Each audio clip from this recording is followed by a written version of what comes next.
بسم اللہ الرحمن الرحیم نحمدہ نصلی علی رسولہ الکریم اما بعد۔ محترم ناظرین کرام، ایک صاحبہ ہے خضرہ وقاص، ان کا سوال ہے السلام علیکم، آدم نیم رکھنا کیسا ہے؟ Please make a video. وعلیکم السلام ورحمۃ اللہ وبرکاتہ۔ دیکھیے، جو نام آپ نے پوچھا ہے آدم، یہ سب سے پہلے انسان، ہم سب کے باپ آدم علیہ السلام جو سب سے پہلے نبی ہیں، ان کا نام گزرا ہے۔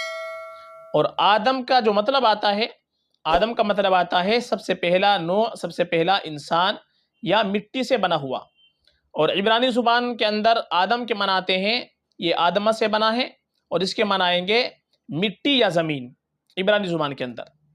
اور ایک بات آپ یاد رکھیں، جب ہم نبی کے نام رکھیں، انبیاء کرام علیہ السلام کے نام رکھیں، یا صحابہ کرام رضوان اللہ علیہم اجمعین کے ناموں پر نام رکھیں، اگر ہم یہ نام رکھیں ان ہستیوں کے ناموں پر، تو پھر میں بارہا اس کے بارے میں بتلا چکا ہوں، ہم کو معنی کی طرف توجہ نہیں دینی چاہیے۔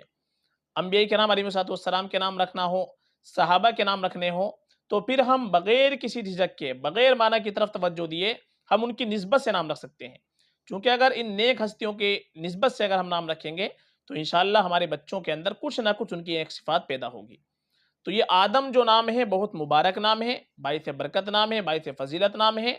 ہم سب کے باپ کا نام گزرا ہے، جو ہم سب کے ابا گزرے ہیں، اور سب سے پہلے انسان ہے، اور یہ نام بالکل رکھا جا سکتا ہے۔ نبی کا نام بھی گزرا ہے، نبی بھی گزرے ہیں، تو یہ نام آپ بالکل رکھ لیں، باعث برکت نام ہے، یہ نام ہم کو رکھنا چاہیے، کوئی مسئلہ نہیں ہے، رکھ سکتے ہیں فقط، واللہ اعلم۔